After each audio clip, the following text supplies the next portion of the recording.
नमस्कार दोस्तों, एक बार फिर से स्वागत है आप सभी का हमारे YouTube चैनल ओम भक्ति स्टोरी में।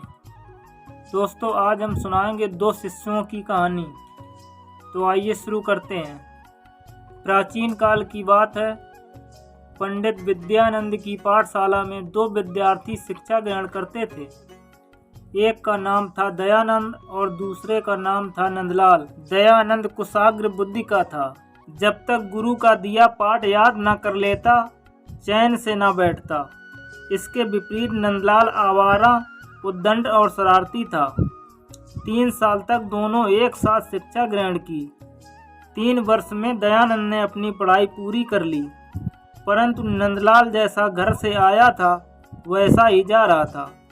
इसके स्वभाव और बुद्धि में अंतर देखकर गुरुजी ने इनके सुबुद्धि और कुबुद्धि नाम रख दिए थे। दयानंद का नाम सुबुद्धि तथा नंदलाल का नाम कुबुद्धि रख दिया था। उनको विदा करते समय विद्यानंद गुरुजी ने कहा, मेरे 2 मंत्रों को सदैव याद रखना। नेकी कर कुएं में डाल, बुरा करे स्वयं भरे। दोनों ने उन मंत्रों को याद कर लिया और अपने अपने घर की ओर चल दिए।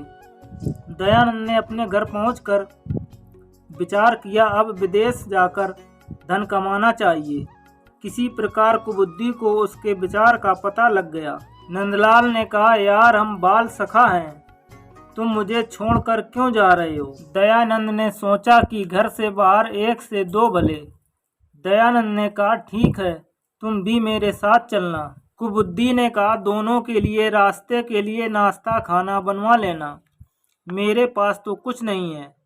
दयानंद ने कहा, ठीक है। दूसरे दिन नियत समय पर दोनों साथी धन कमाने घर से निकल पड़े। दोपहर तक चलते चलते दोनों थक गए तो दयानंद बोला, यार नंदलाल, किसी वृक्ष की छाया में बैठकर नाश्ता कर लिया जाए। नंदलाल को क्या ऐतराज होता, झट स्वीकार कर लिया। दोनों ने पीपल के वृक्ष के नीचे आसन लगा लिया। दयानंद ने नंदलाल से कहा, तुम यहीं आसन के पास बैठो, मैं कुएं से पानी ले आता हूँ। नंदलाल तुरंत बोला, यह कैसे हो सकता है भाई? नाश्ता तुम अपने घर से लेकर आए हो, रास्ते भर उसका वजन उठाया, अब पानी भी तुम लेने जा रहे हो? नहीं नहीं, पानी तो मैं लाऊंगा। नंदलाल के मुंह से ऐसी समझदारी की बात सुनकर दयानंद बड़ा प्रसन्न हुआ। उसने कहा, अच्छा चलो दोनों चलते हैं।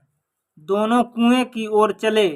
अब नंदलाल को पहला गुरु मंत्र याद आया, नेकी कर कुएं में डाल।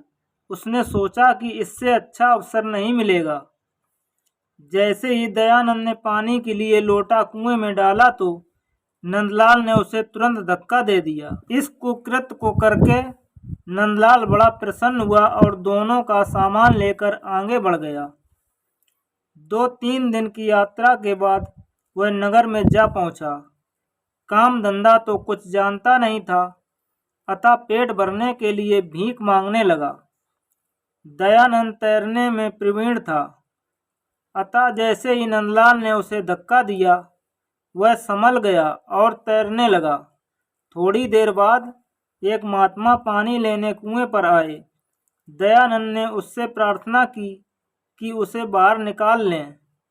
महात्मा ने उसे बाहर निकाल दिया और उसे भोजन के लिए अपनी कुटिया की ओर ले चले। रास्ते में उन्होंने एक झोपड़ी में एक आदमी को तड़पते हुए देखा। महात्मा जी वहीं रुक गए और झुककर उस आदमी को देखने लगे। उस आदमी को एक विषैले सांप ने काट लिया था। दयानंद ने कहा, महात्मा जरा ठहरिए, मैं अभी इसका उपचार करता हूँ।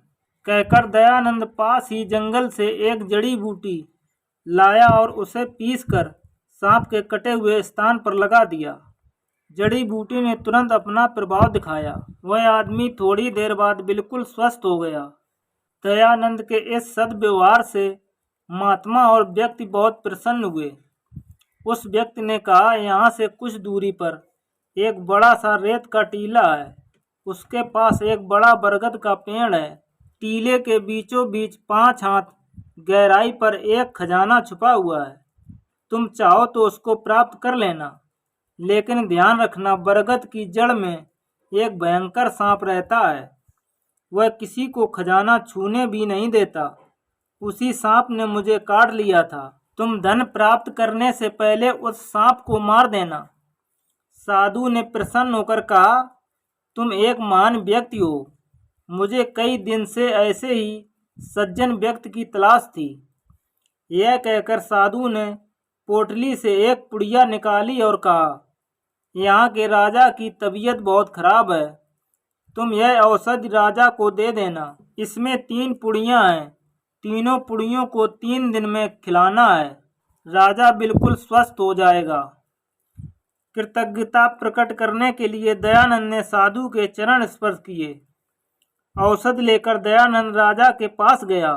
वहां मंत्री ने उसकी हालत देखकर अंदर नहीं जाने दिया। दयानंद ने मंत्री से कहा, लगता है आप राजा को स्वस्थ देखना नहीं चाहते। मैं 2 कोस की लंबी यात्रा तय करके यहाँ आया हूँ और आप मुझे राजा की सेवा करने देना नहीं चाहते। उसके मुख से ऐसी तर्कपूर्ण बातें सुनकर मंत्री हक्का बक्का रह गया और उसको अपने साथ राजमहल ले गया। दयानंद ने राजा को औषध दी। औषध के पेट में पहुंचने पर चमत्कार हुआ। राजा ने तुरंत आंखें खोल दी और राजा की सारी पीड़ा वेदना जाती रही। नियम पूर्वक दयानंद ने राजा को 3 पुड़ियाँ खिला दी। राजा बिल्कुल स्वस्थ हो गया। राजा ने दयानंद का बहुत आभार माना और अपना आधा राज उसको पुरस्कार में दे दिया। राजा की विवाह योग्य एक कन्या थी। राजा ने उस उपकारी दयानंद के साथ अपनी कन्या का विवाह कर दिया। अब तो दयानंद का जीवन ही बदल गया। राजकुमारी से विवाह, राजमहल में रहना, आधे राज का मालिक, उसका जीवन आनंद से गुजरने लगा। एक दिन हाथी पर सवार होकर वह राज्य का निरीक्षण करने के लिए निकला। उस रास्ते में नंदलाल भीख मांगता हुआ दिखाई दिया। दयानंद तुरंत हाथी से उतर गया और नंदलाल से बोला, कहो मित्र नंदलाल, अपने बाल सखा को नहीं पहचान रहे हो? नंदलाल ने कहा, अरे तुम। इतना कहकर नंदलाल दयानंद से लिपट गया। दयानंद ने कुएं से लेकर विवाह तक की सारी घटनाएं अपने बाल मित्र को बताईं। यहाँ तक कि उसे खजाने का रहस्य भी बता दिया। नंदलाल तो भीख मांगकर अपना जीवन व्यतीत कर रहा था। खजाने की बात सुनकर वह तुरंत दयानंद से विदा लेकर रेत के टीले पर पहुंच गया। तत्काल ही विषैला सांप निकला और नंदलाल को डस लिया। दूसरे दिन दयानंद राज्य का निरीक्षण करने के लिए निकला। रास्ते में नंदलाल को मृत पड़ा देखा। उसका शरीर नीला हो चुका था। उसे सर्प ने डस लिया। दयानंद ने उसे देखकर अपने गुरु मंत्र दोहराए, नेकी कर कुएं में डाल, बुरा करे स्वयं भरे। अब उसको अपने गुरु की शिक्षा व मंत्र पर गहरा विश्वास हो गया। बुराई का बदला भलाई से देने वाला व्यक्ति महान है। तो दोस्तों, अगर हमारी कहानी पसंद आई हो तो हमारे चैनल को सब्सक्राइब करें, वीडियो को लाइक करें और शेयर करें। धन्यवाद।